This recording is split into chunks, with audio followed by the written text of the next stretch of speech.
Hai, Assalamualaikum warahmatullahi wabarakatuh.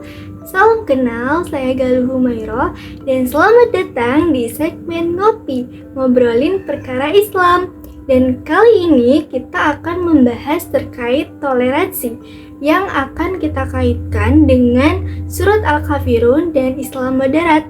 Buat teman-teman yang penasaran, langsung saja simak video berikut.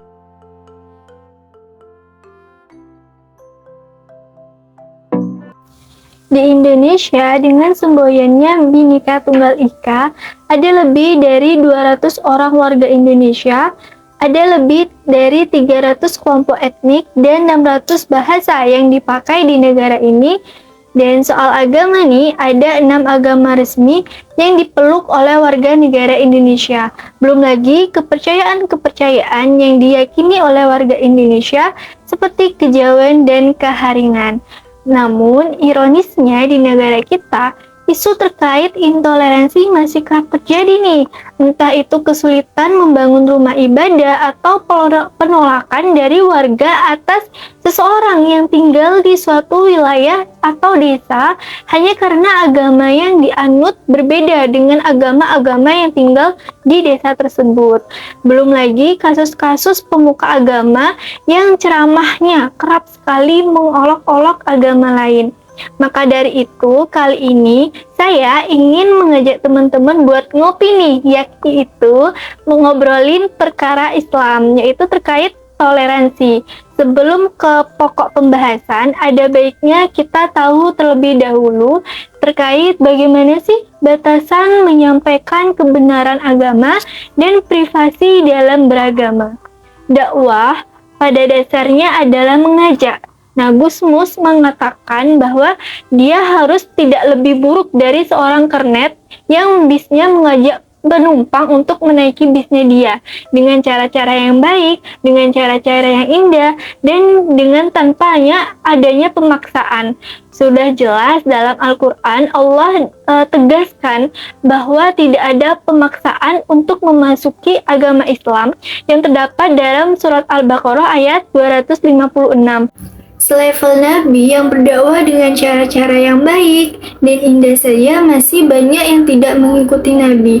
Apalagi selevel kita yang berharap banyak yang mengikuti kita dengan metode dakwah yang tidak baik dan indah kepada mereka. Kemudian batasannya adalah kebenaran. Kita sampaikan kebenaran itu, kemudian ikut atau tidak, maka itu urusannya Allah.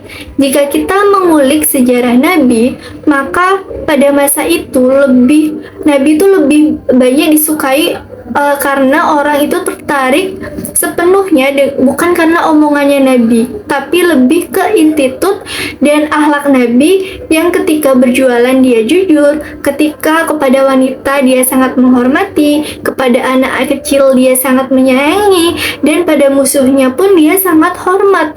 Kebaikan apa sih yang ada di dalam hatinya hingga keluar dari dirinya adalah kebaikan-kebaikan yang indah. Justru itu yang membuat seseorang penasaran hingga ingin belajar tentang agama Islam.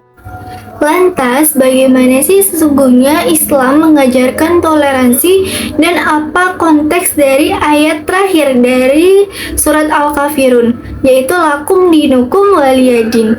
Lakum dinukum waliyadin itu konteksnya sebenarnya adalah ketika seseorang punya keimanan yang diyakininya dan ada orang lain yang juga punya keimanan yang sudah diyakininya, kemudian keduanya telah berdiskusi dengan cara yang baik-baik, namun tidak ada kecocokan nih. Berarti cukup sampai di situ. Agamaku adalah agamaku dan agamamu adalah agamamu.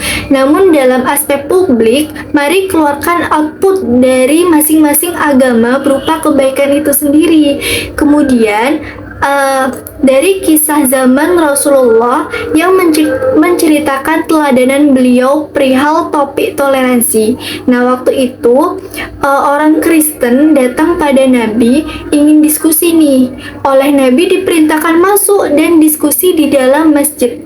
Bahkan orang Kristen tersebut meminta waktu untuk melakukan ibadah. Kata Nabi, silahkan melakukan ibadah di dalam masjid.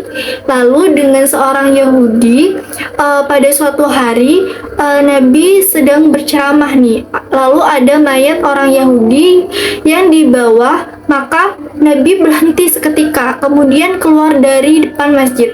Lalu Nabi berdiri pada saat itu. Kemudian sahabat menarik bajunya Nabi nih. Nabi, itu kan orang Yahudi gitu. Lantas Nabi menjawab, bukankah mereka juga manusia gitu. Maka dalam hadis Arba'in Nawawi yang ke-15 diriwayatkan bahwa seorang muslim ialah seorang yang kanan, kiri, depan, belakangnya tidak terganggu oleh tangannya maupun lisannya. Maka dari itu, kita diajarkan Islam moderat. Islam moderat adalah Islam yang humanis, yang dapat mengayomi semua dari berbagai lapisan sosial, baik etnis maupun agama. Tetapi sayangnya secara empiris dalam masyarakat nih, ajaran yang humanis dan menekankan nilai-nilai sosial ini tidak nampak kental dalam masyarakat muslim. Justru yang terjadi sebaliknya, ada kesenjangan antara nilai-nilai agama yang bersifat ideal dengan nilai-nilai sosialnya. Kebanyakan orang Islam tidak peduli nih dengan ketimpangan sosial di mana-mana. Oleh sebab itu, Abdul Karim Soros pada tahun 2003 itu menilai bahwa salah satu penyakit teoritis di dunia Islam yang paling berat pada umumnya adalah bahwa orang lebih memahami Islam sebagai identitas daripada sebagai kebenaran. Menurutnya bahwa orang Islam mempunyai identitas dan peradaban memang benar, tapi mereka tidak boleh menggunakan Islam demi kepentingan identitas dan peradaban tersebut.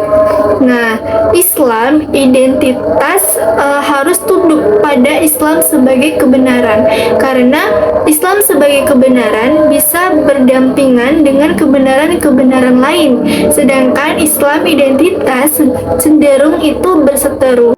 Nah, itu dia tadi pembahasan terkait toleransi. Cukup sekian pembahasan kita kali ini, dan mohon maaf bila selama segmen tadi ada salah kata ataupun perbuatan yang tidak disengaja. Saya akhiri, Assalamualaikum warahmatullahi wabarakatuh. Bye.